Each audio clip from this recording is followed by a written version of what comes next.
Good evening, residents. I wanted to take an opportunity and address you directly on the Civic Center that is planned and is going through, no matter really how you voted or anything else at this point.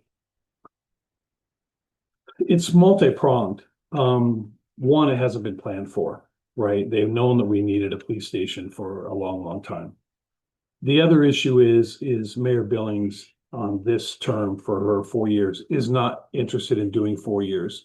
She's interested in doing 1 year or 2 years and then moving on and running for county commissioner. So at this point, it's just checking off things on a box that she can get complete. They also know that if they address the Civic Center and the police station as two different entities, that it wouldn't be passed by the citizens. So they're afraid that a civic center by itself, the citizens wouldn't pass, but the police station by itself, it would pass. So they're combining them. By combining them, it creates a couple of issues. Number one, it doesn't allow us to use funds on tourism taxes that are readily available to fund a police station and can only go to our emergency services. When it's coupled with the Civic Center, those funds are not available. The second thing is that the footprint becomes much larger when you have a Civic Center and also a police station. So it takes a larger parcel of property.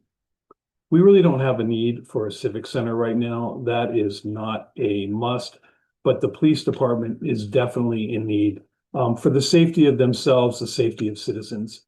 They're walking people around at their current police department, doing DUI checks in the office and blood samples and stuff, and there's citizens around. It's not a safe condition. So what I would do is, number one, I would separate the two. I would look for a police station and I would back burner the Civic Center. Where I would look for a police station is somewhere around like where they just said that they signed a contract with the hospital. This hospital, by the way, isn't funded. It is a group of hedge fund people that are looking for investors. So they don't have the funds to build the hospital right away. So I would put a police station down around San Hollow Gateway, across from Walmart, anywhere down there in that area. And what I would look into doing would be a land swap. Swap a developer, the parcel that they want to do the Civic Center with behind Lynn's, for a commercial piece of property where we could build a police station. That would then free up funds. The city right now has been negligent in looking at residual income. Everything is an impact fee, and that's why it's grow, grow, grow, rezone, rezone, rezone, rezone. You have to understand that the constitutional right of a landowner is to build on the property. The constitutional right of the city is to hold to their zoning and their master plan. So in other words, if your piece of property is zoned for 2 houses, I don't have to change the zoning for 4, okay? And as a mayor, that's what I would stand for. So from a rezone standpoint, I would stop those, but I would put a police station in down there as a standalone item. By using it as a standalone item, we would be able to apply about 3% of a tourism tax, 100% to pay for the police station and take care of our first responders. The tax is readily available. There's plenty of other cities that have this tax imposed. It doesn't apply to locals and it does not apply to food or groceries. It's 100% a tourism tax. It's applied to hotel rooms, Airbnbs, RV resorts, and campgrounds. The other thing, as I probably mentioned in a previous video, is that the city has now approved people to live in their RVs and their motorhomes or their trailers at every RV resort in Hurricane Valley. It used to be that they had to move every 2 weeks. They couldn't be there permanently in one spot. By the city allowing them to stay for 30 days now, it cancels out the transient tourist tax that we could be collecting on those spaces.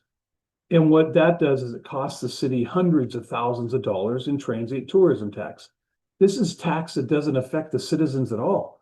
This is tax 100% on the people that come to our community as tourists. They put an impact on our garbage, on our water, and our power, and they stress our emergency medical and management systems.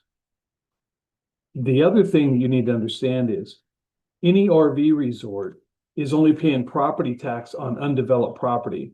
There's no brick and mortar, there's no sticks built homes on that property. So they're paying property taxes quite often less than what we would be paying on a home because there's no structures on that property. So we're shooting ourselves in the foot. We're missing out on hundreds of thousands of dollars on that. And on the actual tourism tax that we could be applying throughout our whole community, we're missing out on millions of dollars. And it's all because they've been hyper focused on the impact fees for building of our city. 100% on the growth. We've done no economic growth. We've done no residual tax growth that doesn't even affect our citizens. So take the police station, separate it, put it on a small piece of property than you need for the Civic Center combined. Take the tourism tax, use that to apply towards paying for a new police station, and let the Civic Center rot for all I care because they don't need one. They have plenty of room. This would take care of the people that are fighting at the Civic Center for the city to become land leasers and all that kind of stuff. It 100% will solve the problem. I would encourage you to call the mayor, write the mayor, email the mayor and the city council and ask them to put a moratorium or stop any progress on the Civic Center or any big decisions until after the primary elections on, I think they're August 12th. If you have any other comments or questions, you can email me at crowforchange@gmail.com, or you can call me at 435-251-0605. Hope that explains some stuff to you. Thanks a lot.